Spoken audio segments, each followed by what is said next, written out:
The 19th Amendment, the right of citizens of the United States to vote, shall not be denied or abridged by the United States or by any state on account of sex. The first organized call for women's suffrage in America took place in 1848 at the Seneca Falls Women's Rights Convention in New York State. Elizabeth Cady Stanton and Lucretia Mott launched a movement that focused on achieving gender equality for women. In 1848, women can't sue or be sued once they marry. They can't convey property. They can't engage in business. Essentially, everything that a woman brought to a marriage belonged to her husband. She didn't control her body, nor her children. The majority of African American women were enslaved in the 1840s. White women in this country are the property of their husbands, and if not, of their fathers or other men in their family. In 1853, Connecticut native Frances Ellen Burr attended the Women's Rights Convention in Cleveland, Ohio. Inspired by suffragist Susan B. Anthony, Frances returned to Connecticut and became one of the first suffragist organizers in our state. She and Isabella Beecher Hooker went on to co-found the Connecticut Women's Suffrage Association. These early suffragists were met with strong opposition. The difficulty was that women's voices weren't even heard in the public arena. So some of those early advocates were conceptualized as crows, and they were caricatured as incredibly unattractive single women. So here you have these very serious, dedicated, committed reformers, and then they encounter ridiculous charges. Another early supporter of the suffrage movement was Augusta Lewis Troup, who founded the New Haven Union. And she was essential for the kind of press that usually the women's rights movement could not get. That very often what happened at their meetings was portrayed in the newspapers as wholly unlike what had actually happened. So for Troup to step forward and provide the kind of fair press would be essential to the movement.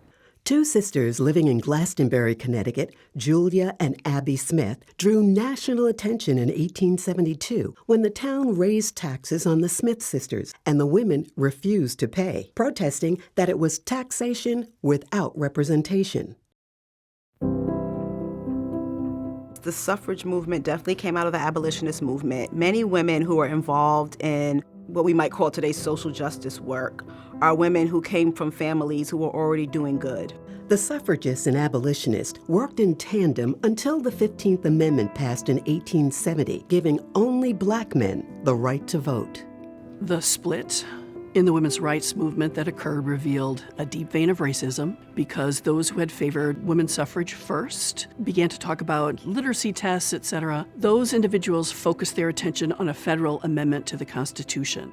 Another liability seen in inviting black women into the mainstream movement was the necessity of convincing white Southern congressmen to vote in favor of the federal amendment. The other branch of the movement, these are the individuals who understood that women's suffrage first was not a viable strategy. Based on a long tradition of community building, black women formed their own organizations to advance their causes. Black women's clubs had a different kind of incentive, so they're not just based in issues of suffrage. They're looking at issues around poverty facing black folks. They're looking at issues around children. They're looking at issues of anti-lynching. In 1890, Susan B. Anthony and Lucy Stone brought the two wings of the movement together as the National American Woman Suffrage Association. But by the early 1900s, the women's suffrage movement began to lose steam. A catalyst for change arrived in the form of British suffragist Emmeline Pankhurst, a prominent leader of the militant Women's Social and Political Union, who gave stirring speeches up and down the East Coast in 1909. Emily Pierson, working as a teacher in Cromwell, Connecticut, heard Emmeline speak in Hartford and was so inspired she became the state organizer for the Connecticut Woman Suffrage Association. Emily was known as a champion for solidarity between all classes of women, visiting factories, talking to workers, and enlisting the help of labor leaders. She's actually vital to exponential spread of the movement to something like 81 organizations or leagues in Connecticut in less than a decade. Katherine Houghton Hepburn was also reinvigorated by Emmeline Pankhurst, becoming president of the Connecticut Women's Suffrage Association and helping to breathe new life into the movement. And she, with Emily Pierson, they introduced new tactics like automobile parades and a really interesting trolley initiative. This second generation of women were willing to be more confrontational. In Norwalk, Connecticut, 3 Vassar-educated daughters of a U.S. congressman turned their energies toward the fight for suffrage. Clara Hill traveled around the state speaking to women's organizations, church groups, and factory workers. Helena Hill, who earned her master's degree in geology, actively picketed for suffrage in front of the White House and was jailed 4 times. When Elsie Hill met radical suffragist leader Alice Paul in Washington, D.C., she became involved in the national movement and was jailed on several occasions, including the time she was arrested for climbing on a public monument in front of the White House.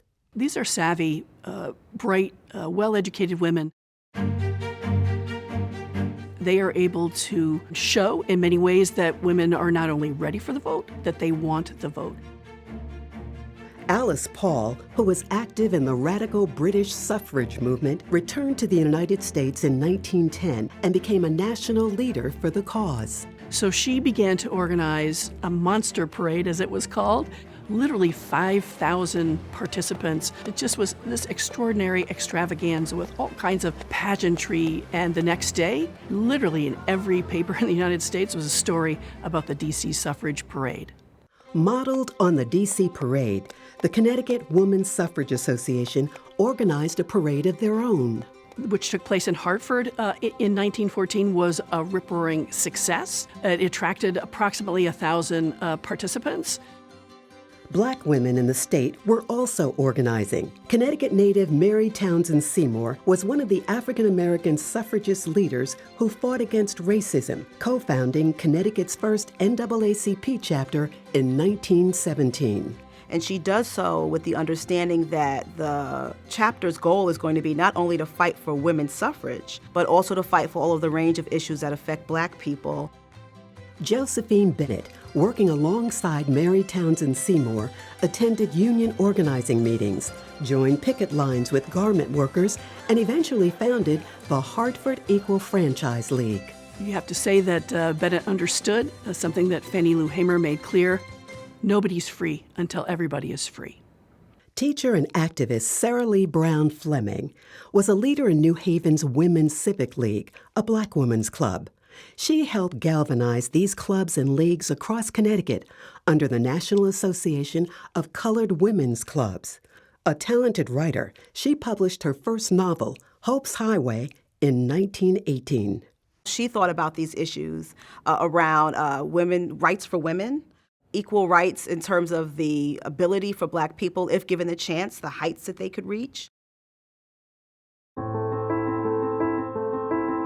Connecticut native Katherine Flanagan was a working-class woman who became a national leader in the fight for women's suffrage. Katherine Flanagan was an amazing organizer and an effective lobbyist for wage-earning women in particular. They begin to see the vote as a measure that will help them secure better working conditions. After the U.S. entered World War I, tensions rose, creating a deep ideological divide in the suffrage movement.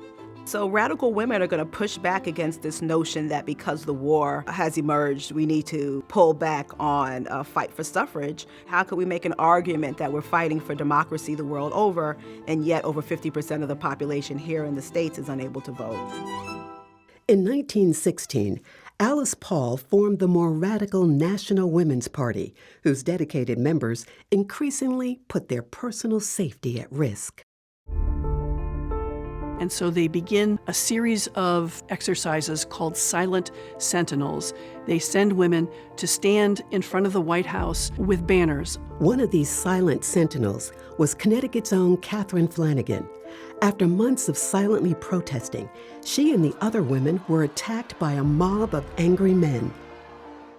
The women were arrested and eventually thrown in jail without being allowed any legal representation. They're stripped of their clothing, they are strip searched, they are treated roughly and often with violence. With longer and longer prison sentences being used to intimidate the women, they eventually resorted to hunger strikes. In response to the hunger strikes, the decision is made to force feed the women. It's an incredibly painful, difficult experience. Once out of prison, Katherine Flanagan gave the Bridgeport Weekly Herald a detailed description of her arrest, trial, and treatment in jail. Once news of the horrific mistreatment of the women circulated, public opinion finally began to shift. The 19th Amendment passes the House of Representatives, and then the Senate follows in June of 1919, and then the ratification process begins. It took over a year for the required 36 states to ratify the 19th Amendment. Finally, on August 26, 1920, the Susan B. Anthony Amendment was officially certified, giving all women the right to vote. Unfortunately, the 19th Amendment would fail to fully enfranchise all women of color. On November 2, 1920, 9 million women across the United States voted in American elections.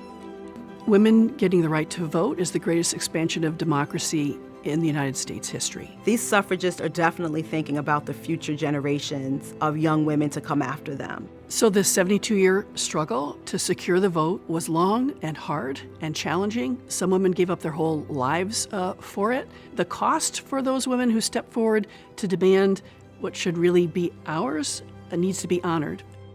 And the best way to honor it is to register to vote and to vote.